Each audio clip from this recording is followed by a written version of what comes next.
Talking with Topher, episode 13. And please remember to hit the subscribe button, hit the like button, turn on the alarms if you want to know when my next episode is, and tell all your friends. Word of mouth means everything to me. I appreciate it. If you enjoy it, tell somebody else you're enjoying it so that they can check it out as well. And today I'm going to get into another story that I have. They're always so... Well, they're just stories that I have. I don't know if they're interesting or good, but it's what happened to me. And it's all because of drinking and everything else, which ties into everything that I like to talk about. So back in about 2001, I had a Ford Explorer that I slid out, smashed into a snowbank. It turned out a rock was underneath it, and it folded my front tire, and now the insurance company is repairing this car, and I crashed it because I was drinking, of course. Now my dad's got to help me rent a vehicle. So this is mostly about this vehicle. My dad helps me rent a vehicle because I'm under the age of 25, so he had to put his name on it. He was basically renting it, and I was a secondary driver. So now I'm driving this vehicle. It's a brand new Pontiac Grand Am for the year, and I'm loving this thing. I feel like a big man in it. I can't afford it, and it's beautiful. And so I'm driving this thing, everywhere.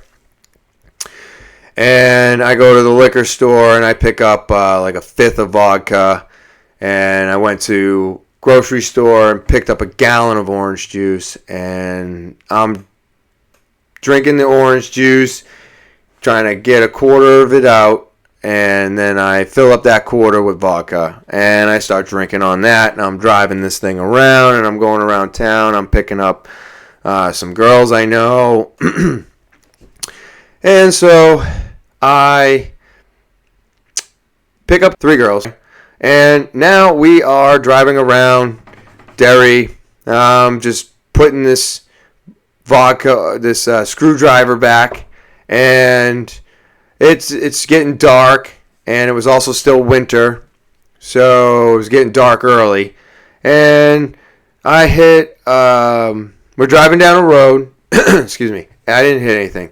We're driving down the road, and someone says, hey, we need to go somewhere, and I go, okay, and I go to turn around. Well, problem is, I make the turn too wide.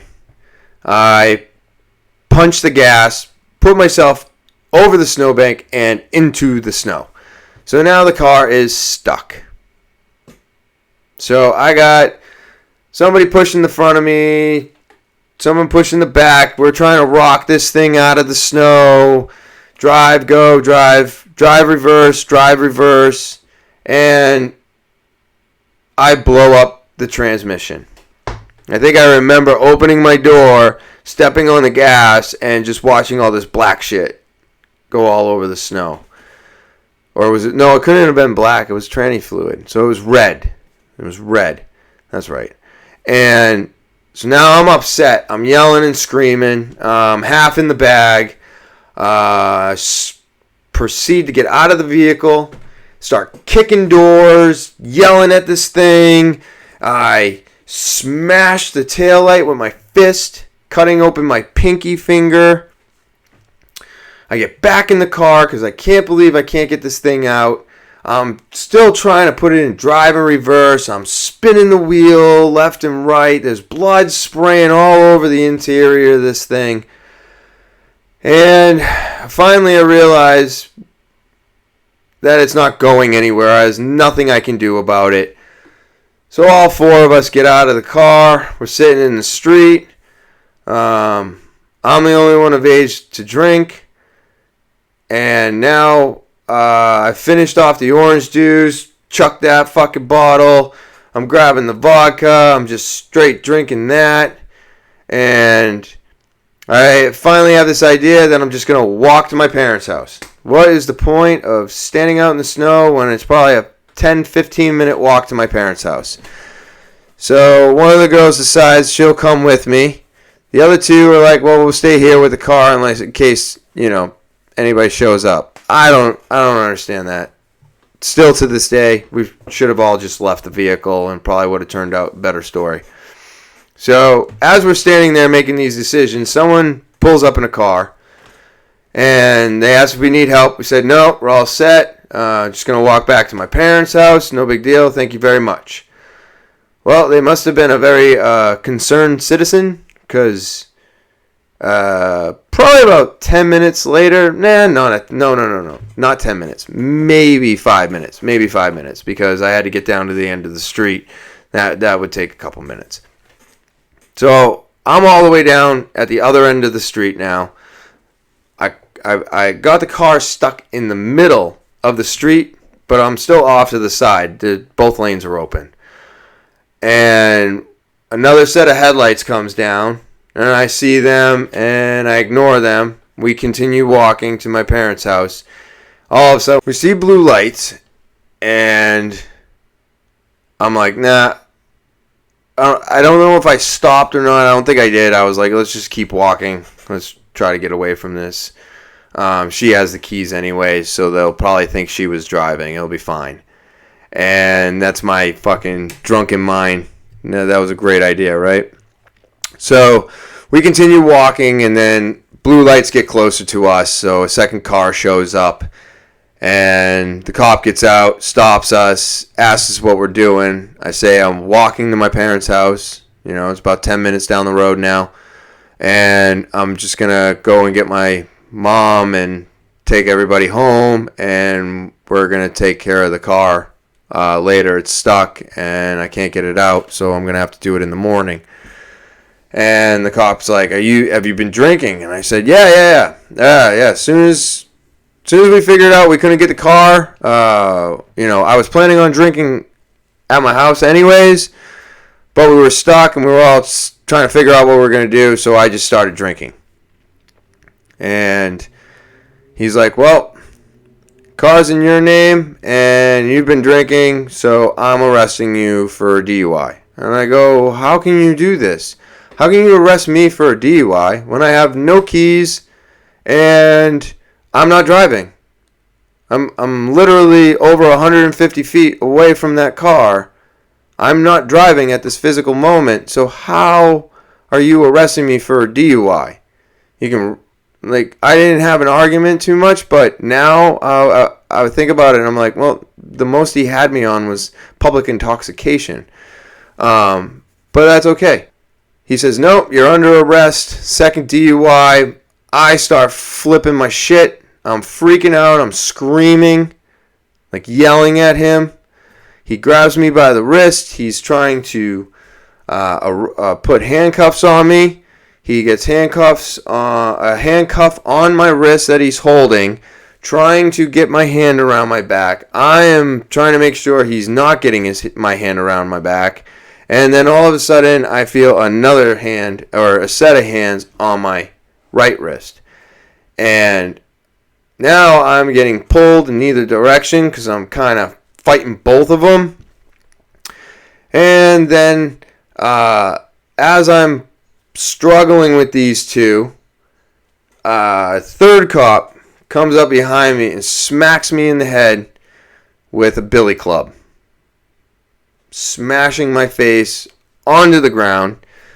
And then they finally, get my hands together, cuff them up, and then stuff me in the car. So I don't remember what happened with the three girls.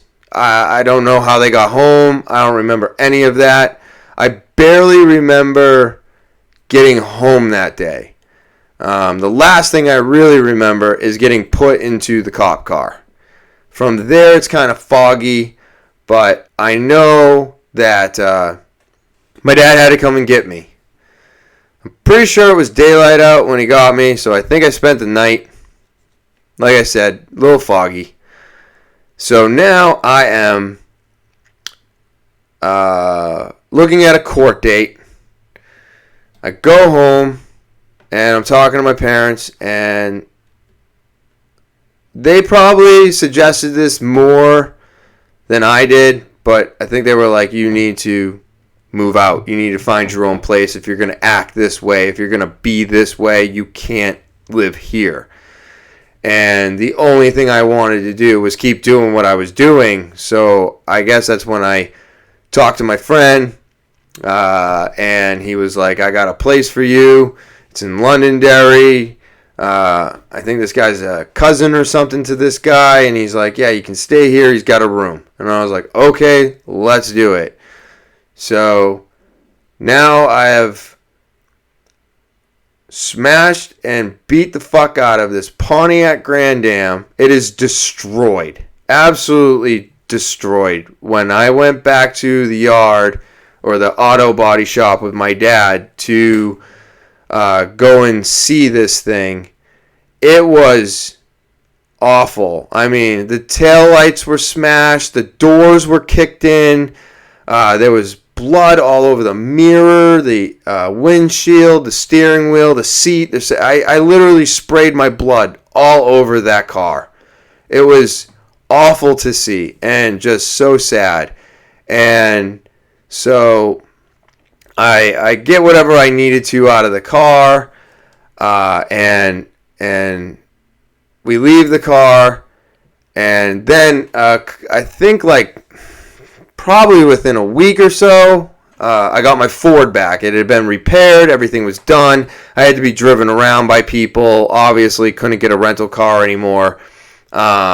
This actually still affected my dad in 2007.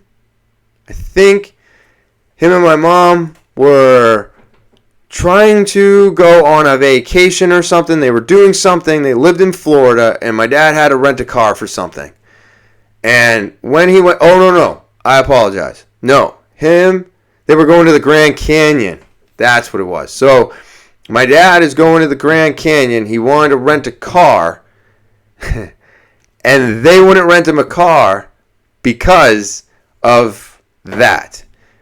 Because of me smashing and destroying that brand new vehicle on them, I think in less than a week after I had it, they wouldn't let my dad rent a car in 2007. I think my aunt had to rent the car for him.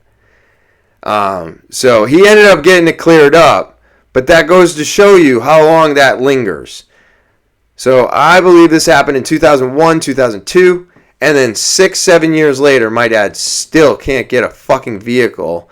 And he had to go through a whole bunch of shit to actually get it cleared up, so that now he can rent a vehicle. But it took like a year for him to clear his name. It was crazy. So I learned that if your parents do stuff for you, be careful, because they're doing it for you, but it's going to cost them always. So yeah, so I smashed this thing. I get arrested. They charge me with a DUI second. And then I'm waiting for the court case. I move into the apartment in Londonderry. As I'm doing this, I am driving without a license because they have pulled my license for not taking a breathalyzer.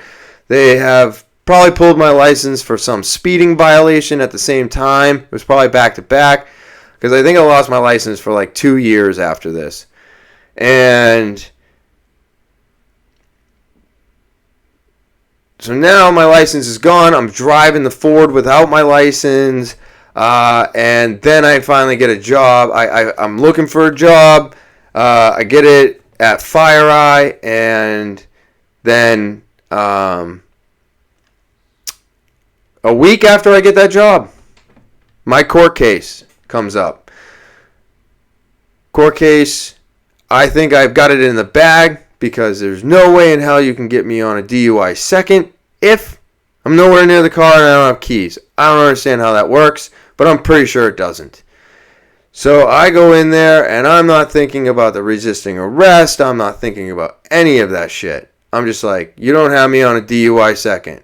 Call me up. We go over a few details, and then they say, okay, you're guilty for resisting arrest. You're not guilty on DUI second, but for resisting arrest, you're going to do 30 days. And I'm not sure, you might have to look this up, but I think one of the things that goes along with a DUI second is jail time. So they were like, fuck you, you didn't get the DUI, but you're getting the jail time.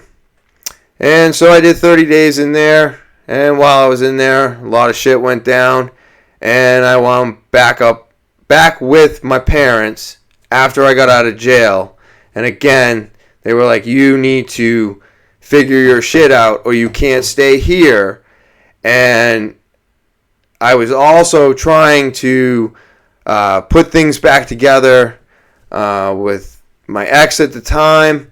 And so she said, fine, bring your truck here, because I needed a place to store my truck. And she allowed me to move back in. And that's how that went down. And I worked on that Ford for 2 years. And then the brake line gave out. So, hooray for Ford. But yeah. So that's how that went down. That's how I wound up living in Londonderry, and that's how I wound up doing 30 days and not getting a DUI second. It was some crazy shit. And I'm pretty sure all my encounters with the cops in the past have been negative ones, because I was probably never a very positive person when they showed up. And I was probably always under the influence of something and always gave an attitude and, you know, fuck the cops type of situation. But if you've ever been in a situation where you actually needed to call them, and if you've actually had a good encounter with cops, because I have since then, I think that, you know, getting rid of the cops is a bad idea. I agree that they shouldn't have military tanks and shit like that. But when we say we're going to defund them, I think maybe we should think about getting them more training and helping them deal with these type of situations, because we don't want anybody dying at the hands of the cops. But at the same time, I feel like they have to do things a certain way when the person reacts a certain way. And where in my predicament, I was resisting arrest, I was showing violent outrage and yelling, and I believe that what they did was the right thing. New Hampshire Vape Gallery, located at Seabrook, New Hampshire, 180 Lafayette Road, in between Home Depot and Smoke Rings. Give us a call, 603-814-4171. And we are one of the few vape shops actually allowing people inside, provided you wear a mask. So come on down and come on in and check us out. If you're watching the video, I have taken a video of the entire inside of the shop showing you all of our products. And as you can see, and if you can't, I'm just going to tell you about it. We got over 150 different flavors of disposables. My juice line keeps growing. I've got more and more menthol being added. My Salt Nick case is just bursting with juice. I've got it on the top. I've got it everywhere. If I could stack juice on top of juice, I would. So come on down, New Hampshire Vape Gallery, Seabrook, New Hampshire, 180 Lafayette Road, in between Home Depot and Smoke Rings. And always feel free to give us a call 7 days a week, 10:30 to 8 p.m., 603-814-4171. Can't wait to see ya. NaturalBossNH.com. You want to know why you need to go here? You need to go here because they have a product that you need every day. That's right. Hand sanitizer. You need it every day now. You got to have it when you get out of the store. You got to have it when you go into the store. You got to have it at the gas station. You got to have it after you handle money. So why not get a great product that is going to work great for you? It keeps your hands silky smooth. It doesn't allow the stickiness of the steering wheel. This hand sanitizer is great, and I use it all the time. I love this stuff. I like the way it smells. I like the way it makes my skin feel. And you too can get yours at NaturalBossNH.com. That's NaturalBossNH.com. Go there, get your hand sanitizer, and kill that corona. I'm going to talk a little bit about It's going to sound a little bit like an ad. It's not an ad. As you know, or if you don't, I run a vape shop. I am the store manager of New Hampshire Vape Gallery. And I just wanted to discuss vaping a little bit. If you're in the vaping industry or you vape yourself, you might have a gist of what's going on out there with flavor bans and stuff like that. So I highly disagree with a flavor ban. First off, if there's any flavor ban thing that we try to sign up for them all. Always trying to make sure that flavors stay in vaping, because you can't. It's so weird. They try to compare vaping to smoking, and it's nothing like it. It's not just water vapor. It is chemicals. It is not healthy for you. I will be very honest. It is not healthy for you. But if you are a cigarette smoker, and I'm not talking about non-smokers, I'm talking about people who are smoking, it is healthier than smoking cigarettes.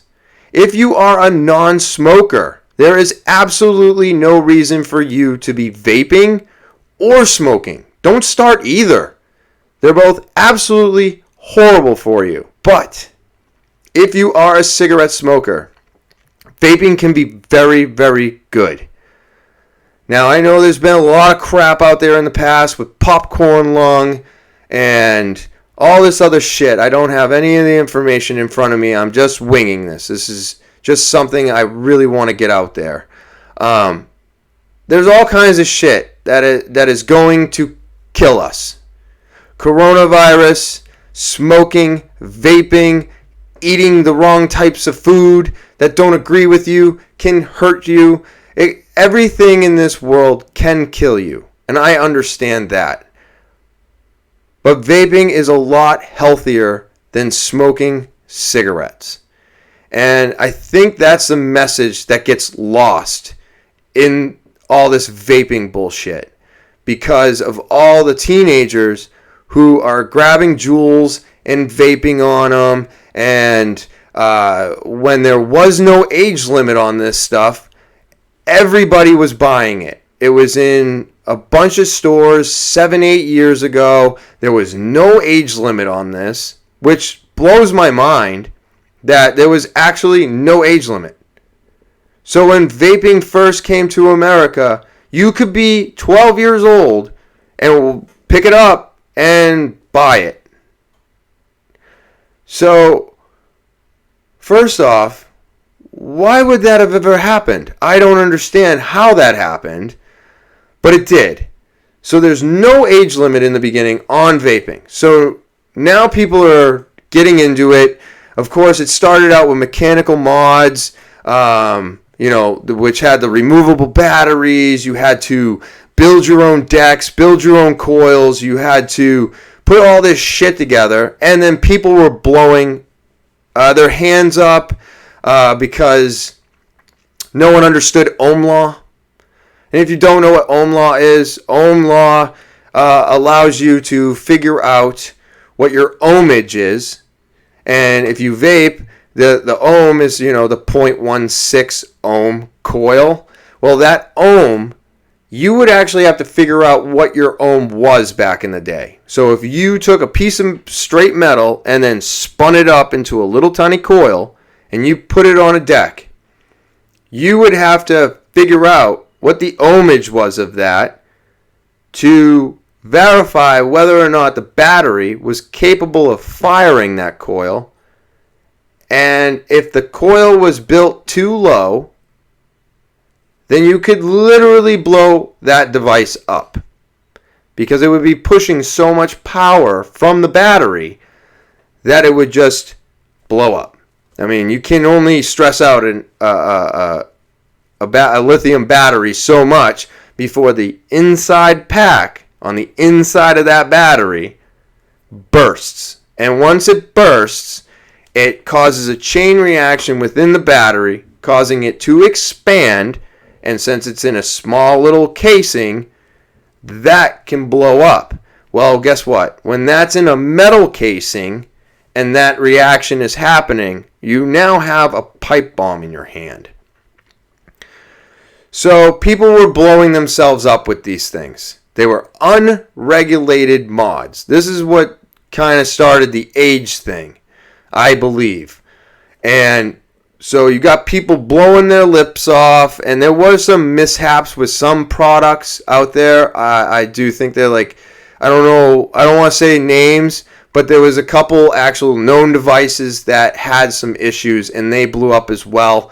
But for the most part, the mods that were blowing up and the accidents that were happening were from people mishandling these devices. They were building their coils too low. They were stressing their batteries. They were putting loose batteries in their pockets with keys. Super, super dangerous. You never put any loose batteries in your pocket, ever. So that stuff was happening. It was catching people's pants on fire. It was doing all kinds of shit. Now, there were a couple instances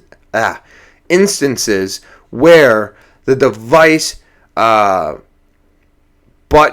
on a regulated mod was continuously pressed, which caused the tank to continuously fire, which then, after a certain point, would cause the batteries to malfunction. And there was a few of those as well, but it was caused because they didn't have a backing on their device. So a coin or something got into it and it caused that issue. So a lot of these things that I read up on were all user error. There was barely anything with a manufacturing defect or an overcharging thing. There was so minimal amount of those happening, and it was mostly just people screwing up. So you go from no age limit to, I think they finally did 18 on it. And now, okay, so now it's 18 plus. So now convenience stores pick it up. Goes into the convenience store. Now it can be seen by everybody. And I don't have anything against convenience stores or gas stations. But when you have a product that you're trying to regulate and only disperse to a certain age group, then certain things need to be taken care of. Now, I understand convenience stores have cigarettes and they have alcohol. They've had those things forever. But now they have a product where they didn't have to card. Now they do have to card. And so they're in a predicament where they've got a lot of customers that the day before they could sell and today they can't. So some people would bend the situation and still continuously sell to the underage. And then you run into the Juul situation. So now the Juuls are these pre-filled pods, and it's a small, slim device, looks like a USB device or pen drive. And so now all the 18-year-olds are vaping on this new device. It's super tiny, the Juul, lots of nicotine, packs a punch. We were actually selling those to help people get off of cigarettes because the high nicotine content does help people get off of cigarettes easier. The long term, the goal for me was not to get people to vape just to vape. It was to get off of cigarettes, which is what I have done for myself. It's been over 7 years since I've had a cigarette. I still vape every day. I just really, really enjoy it. I don't know, the smoking, the habit, the whole thing. I've always enjoyed it, but I knew the cigarettes had to go. So from my personal experience, my health has gotten tremendously better. Breathing wise, my capabilities of doing things, I've been running for 9 weeks now, and the only problem I had was getting my cardio to a point where I can actually run. But I had no trouble doing that because I'm vaping. But where my lungs have already been damaged from smoking, I believe this is just less damage being done to me. So now you got 18-year-olds buying Juul. They are buying Juul for their friends in high school. And now it's going through the school system. And so they see that the kids are going towards the flavored pods. And the flavored pods are doing extremely well right now. I'm sure they were doing well back then. And I don't really remember a flavor ban too much before they banned the pods. I think it was right around the same time. They were thinking about doing flavor bans. They would always fail. A lot of them failed. We had to sign a lot of petitions. It's just a lot of stuff that people had to do in order to make them not do the flavor ban. But with this Juul thing, it was easier for them to push that point and once again attack vaping, I feel, in defense of big tobacco. And I saw a couple issues with this because, one, I got off of cigarettes because of the fact that I enjoyed the flavors. So the flavors were super important to me. I don't like regular tobacco vape. I think that's one of the great things about vaping is that you can get yourself so far away from that tobacco flavor that it'll hopefully keep you from going back to cigarettes, period. Because now cigarettes don't taste like cotton candy and blue raspberry pomegranate. So because of that, I believe that the problem was putting this stuff in a convenience store. And I was like, I just don't think it should be there. Because I don't feel like they know how to handle the situation. Because how are there so many underage people getting the Juuls if you're carding? Well, it's because a lot of the stores were told to start IDing and they still weren't. And I know of a few shops that were still doing it, could possibly still be doing it today. And you know, I card everybody that walks into my store. As soon as you mention pods and disposables, it's over. I'm just asking. And I've always said that I felt like it was something that, like, if it has to be this thing that needs to be controlled and it needs to be out of the kids' hands, which I think it does, then let's just make the age 21, because then you can guarantee that it hopefully won't trickle back into the high schools, because now you're talking college students. Most college students are not hanging out on high school campuses. So, at least I hope not. So I've always thought that the age should be 21 anyways. And then I was like, well, if we're going to have this issue, then why don't we just take it out of convenience stores? Put it into the vape shop's hands. You put it into establishments that you're not allowed to be in unless you're a specific age.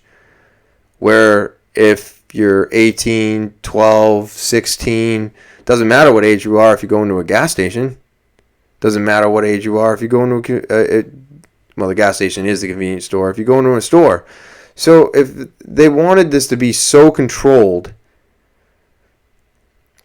why is it that we couldn't just do the age limit and then be like, okay, this stuff can only be carried at vape shops. And that's it. Nobody else is allowed to carry this in store.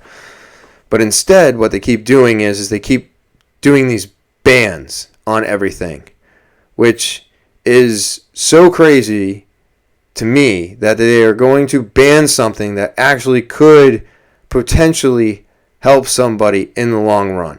Because like I said, the goal is to get off of cigarettes, then you can walk yourself off of nicotine. But because of all these, because of all the underage sales and all the kids getting caught in school with the Juuls, they decided to put a ban on pre-filled flavored pods, which is the ban that went into effect.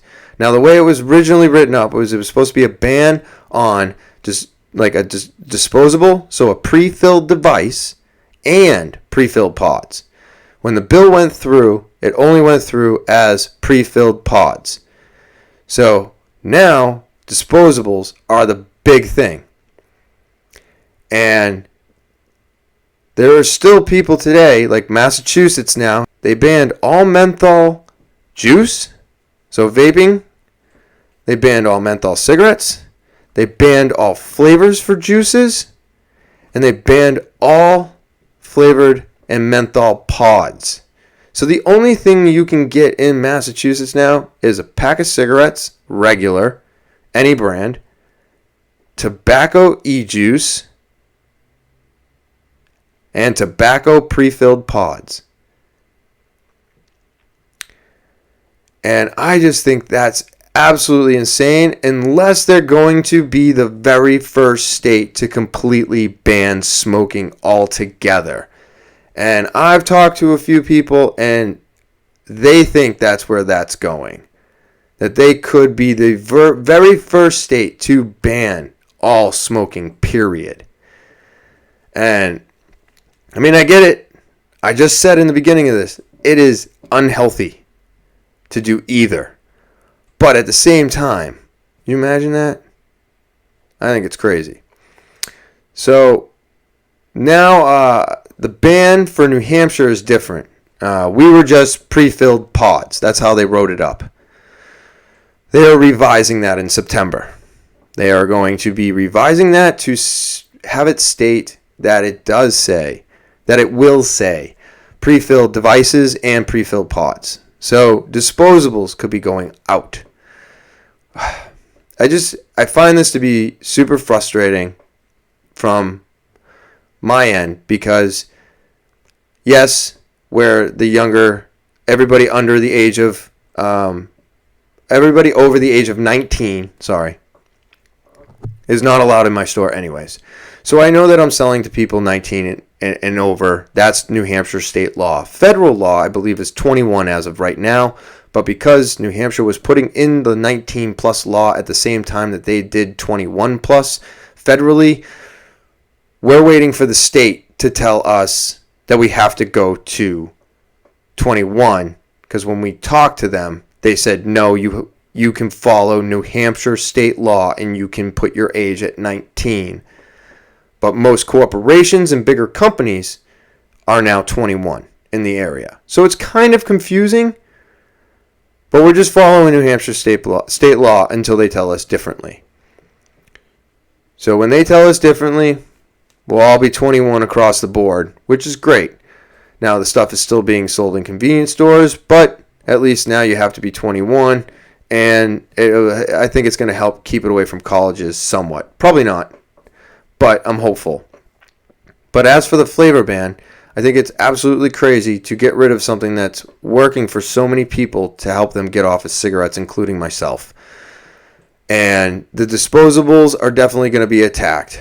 And we will see what happens in September. But I think that this is crazy. They finally figured out, I've been vaping now for 6 or 7 years, and they finally figured out how to put basically a pack of cigarettes, equivalent to a pack of cigarettes, into a little tiny vape and distribute that so that you only have to buy that one. And if you were a pack-a-day smoker, you're about a disposable-a-day smoker now. And it's roughly the same price. So I think that these things are really great for helping people get off of cigarettes. And it seems like, as I was saying, we are looking at another thing with this, the bill coming up in September, and we're waiting to see if they're going to add in disposables, because that will eliminate disposables as well, which is going to be very sad considering the fact that we finally figured out how to put a pack of cigarettes and make it easy for somebody to get off of cigarettes and not have to buy a device and change pods and charge it and do all of these things that you have to do when you're vaping. I've always said that vaping is not like cigarettes because of the fact that there's just so much involved. And of course, the vapor is completely different. Have there been problems over the years with the stuff? Absolutely. There's always problems with products we don't know or understand, and we're figuring them out. There is going to be many more problems with vaping, I'm sure. But I feel like they're less than cigarettes. And we know what cigarettes are doing to us. And if we have an idea, if we know what cigarettes are doing to us, then we kind of have an idea of what vaping's doing to us. It's definitely going to be less dangerous than cigarettes. I mean, that's just the way I see it. I feel it. I am a walking example of vaping for over 7 years. And now I'm running, and I've been doing jiu-jitsu for 5 years, and everything just keeps getting better. And the only thing not bothering me anymore is my breathing, where my breathing was horrible when I was smoking cigarettes. It was bad. And now it's great. So, besides not being able to breathe through the nose. But other than that, it's absolutely wonderful. So I'm definitely waiting to see what they say in September. I felt like I needed to put this out there. I keep saying and advertising for the vape gallery, and I say how I'm a store manager of a vape, but I don't talk vape at all. And I felt like this was something that needed to be said, because we need to stop the bans on this stuff. If they want their money, then I say just tax it. Take your money, and let's move on from this. Stop banning it and causing people to move back to cigarettes so that you guys can keep collecting on every end. If you want to collect on the vaping end, then just tax the shit out of it and let us vape. If you're that worried about the kids getting their hands on it, then put it in vape stores only. 21 plus, no exceptions. I will tell you this from first-hand experience. There will not be one person in my store under the age of 21 ever. There's nobody in my store under the age of 19 as of now. And I only hesitate on that because they do come in, but then I have to kick them out. That's it. It's super simple. They can't get their hands on it if I'm not selling it to them. Now, if their friends buy it, or their parents buy it for them, well, then that's shame on the friends and shame on the parents. I can't control that scenario, just like the convenience stores and everybody else can't control that. But we can control who we have in our store. And if the age limit is 19, then there's nobody under 19 in my store. And if the age limit goes to 21, then there will be nobody under 21 in my store. And I just say, go ahead and tax it, because I would rather have you tax the shit out of it and make some money off of it than to ban the flavors and completely destroy the vaping industry and push people back into cigarettes so that you can collect your damn tax money and your hospital money after you kill them. Now, I'm not saying vaping's not going to kill anybody, because it probably will. But what I am saying is if you start vaping and you get off of cigarettes, the next step is to get off of vaping. It is not to stay vaping forever like I'm doing. You don't have to. That's the greatest part of all of this, is that if you can get off the cigarettes, you can get off the nicotine, you can get away from it all. And that is my goal while I'm in my store. If you come in as a first vapor, I'm going to walk you through all of that. So, like I said, this was going to kind of sound like an ad, but it's not. I'm just throwing my ideas out there because I feel like there's something else that can be done to save the vaping industry from getting killed off by banning all of our flavors. And again, Thank you very much for listening. Remember to subscribe, hit the alarms, hit the like buttons, tell your friends, and I'll talk to you later.